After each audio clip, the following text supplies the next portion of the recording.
Shalom.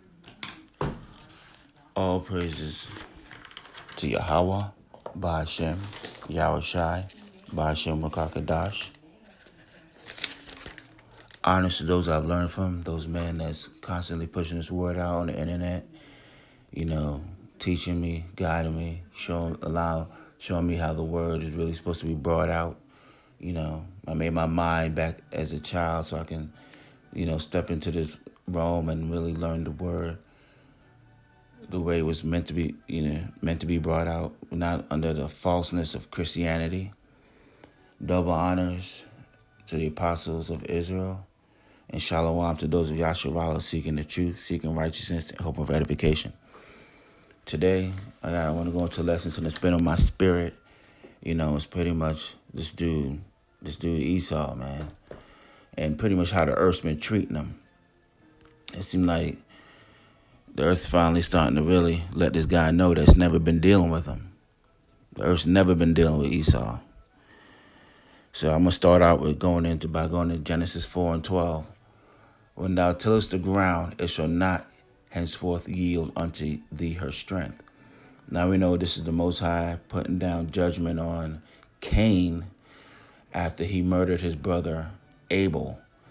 And as you could look in the Bible and see that Esau is the reincarnation of Cain. Cain was before the flood. Esau is after the flood. The similarities are astounding between the two. Two twin, but both of them are brothers, Cain and Abel, Esau and Jacob. Cain came out first, Esau came out first. If you had the spirit of eyes to see, you can see that these two are parallels of the same spirit. So with that same judgment that came down on Cain followed through onto Esau in the regeneration. Now, Genesis 4 and 12, when thou tillest the ground, it shall not henceforth yield unto thee her strength. A fugitive and a vagabond shall thou be in the earth. And as you know, the brother Mysteries of the Kingdom is brought out. He has a perfect lesson on how this dude Esau has been a vagabond. He comes into your land, murders you, and he takes on your identity. A fugitive. The last thing he wants you to know is who he is. So he's done it to the Grecians. Of course, those were Japhetic people. Murdered them to their identity. Murdered the people of Kittim who became Rome to their identity. And guess whose identity he has now? The chosen people. The people that the Most High gave his name onto them. The people of Yasharallah. Now he's in the chosen land, calling himself the Israelite. So that man of sin's been found out. But yeah. And 4 and 13, and Cain said unto the Lord, my punishment is greater than I can bear. Of course, he's never willing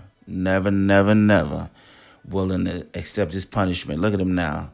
He'll go in there, kill 15 people, and say, man, y'all know I'm crazy.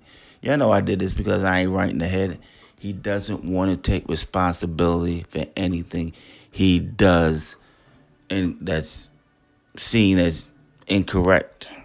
He'll take responsibility for anything that's seen as heroic. He'll jump in the front line saying, yeah, that was me. But as soon as he did something wrong, he doesn't want to take responsibility for that. So with that,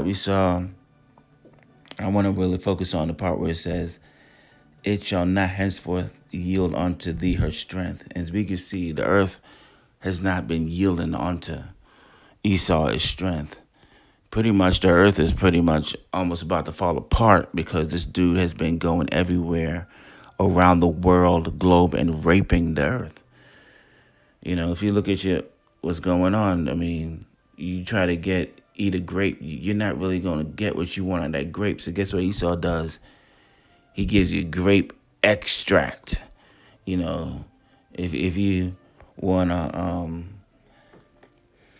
you want any kind of nutrient these days, you got to get a celery extract, because just eating that celery, you're not going to get the nutrients and the vitamins and what you need from it. You got to extract it because it's not giving it up to Esau. And he ain't getting nothing just just straight up off of GP. He got to work for it. He got to really, really extract it.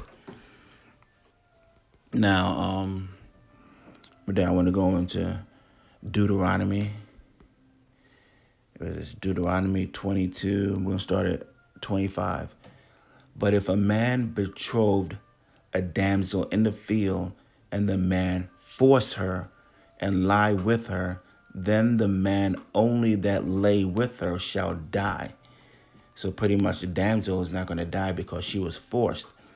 But unto the damsel thou shalt do nothing. There is in the damsel no sin worthy of death. For as when a man riseth against his neighbor and slayeth him, even so is this matter. For he found her in the field, and the betrothed damsel cried, and there was none to save her. So pretty much under the law, in order for a woman to be not responsible for any kind of a sex act with someone that she wasn't betrothed to, she needs to cry out. And if you watch a lot of old movies from the 80s, when someone was about to assault a woman, he'd always put a knife to her and say, if you scream, I'll kill you. So that was that way of that woman is to pretty much, cleanse herself or pretty much remove herself from the act, saying, I had nothing to do with this. He took it. So she has to cry out. And I want to look at that in parallelism with how the earth's been treating Esau. Every time he show up, the earth is screaming out.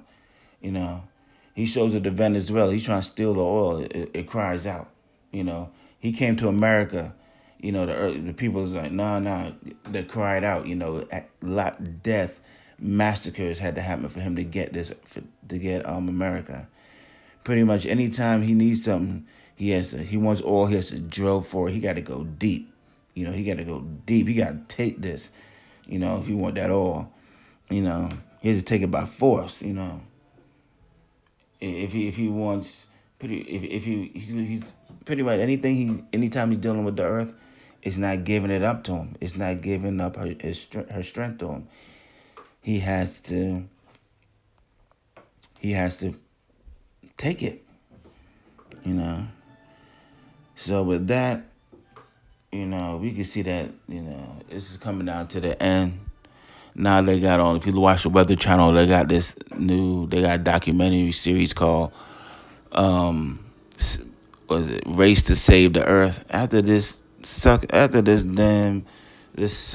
MC done destroyed the earth. Put plastic everywhere, concrete everywhere. Now he's talking about race to save the earth. Man, this dude Esau, man, he got one heck of a judgment coming down on his head in any moment now. Any moment. It's coming on him. Everyone can see it. He's even prepared for it. He knows it's coming. So, pretty much we see the end of his time, and a great example of that is this news story right here. Here it is. What does it say? Hold on, it says 3 American mothers and at least 6 children are murdered, killed on the border of Mexico. Now, anyone that knows anything about this dude, there's a different law for him and there's a different law for all the other nations. If you're Jake and you kill a white person, pretty much you're going to get the book thrown at you. They can kill each other all day, They'll get the book, they'll get a harsh sentence, but it won't be as harsh as if someone of another nation murdered them. But now, you never hear about it. You hear mass killings in Chicago. There'll be 20 people shot over the weekend. No one's in an uproar. But now, looks like some Jakes in Mexico rolled up on this Mormon group, which pretty much they were doing something down there. They didn't just roll up and kill them just to kill them. Something was going on. These people are doing some nasty stuff down there, probably taking land. Who knows what they're doing? They're doing something they want. You know what Edomites do. They're doing that Edomite thing down there, and Jake's had enough. They rolled up on women and children and killed them. And Let's go back to Genesis and look at that. What does it say? Let's go to Genesis 4 and 23. Because of, the act that actually Genesis 4 and 15 that Cain did, he feared for his life because he murdered someone, and he knew that there was going to be vengeance taken upon him. So Genesis 4 and 15, the Lord said unto him, therefore whosoever slaved Cain, vengeance shall be taken on him sevenfold. And the Lord set a mark upon Cain, lest any find him should kill him. So pretty much the Lord had to put this guy in protective custody, to keep him on earth. And it's been like that. This dude's been in protective custody, man. You can't really touch this dude. You touch him, you know what's gonna happen. Your whole family, vengeance gonna be taken on you sevenfold. So, he had some children. One of his children's name was Lamech in Genesis 4 and 23. And Lamech said unto his wives, Ada and Zillah, hear my voice, ye wives of Lamech, hearken unto my speech, for I have slain a man to my wounding, and a young man to my hurt. If Cain shall be avenged sevenfold, truly Lamech 70 and sevenfold. So that's the kind of pride that's on these Edomites. That's the kind of pride that's on them to this day. But as we can see, that you coming out of protected custody, you got to go in general population now, and they waiting on you. So it's not looking good for this guy. It's coming to the end, and it says, all the hand of the wicked is gonna lay hands on this guy. They've been waiting on him. They've been waiting for that. They've been waiting to see them gates open up. And boy, they ready for you, Esau, man, because and pretty much everything that's coming your way, you got it coming. Because, boy, it's like you were standing behind that gate just swinging on people, and nobody could really touch you back. But now it looks like you're getting touched. So with that, I'm going to say Shalom. And all praises to Yahweh, Ba'ashem, Yahweh Shai, Ba'ashem Rekah Kadash. Honors to those I've learned from. Double honors to the apostles of Yasharallah. And Shalom to those of Yasharallah seeking the truth, seeking righteousness, and hoping for edification. Shalom.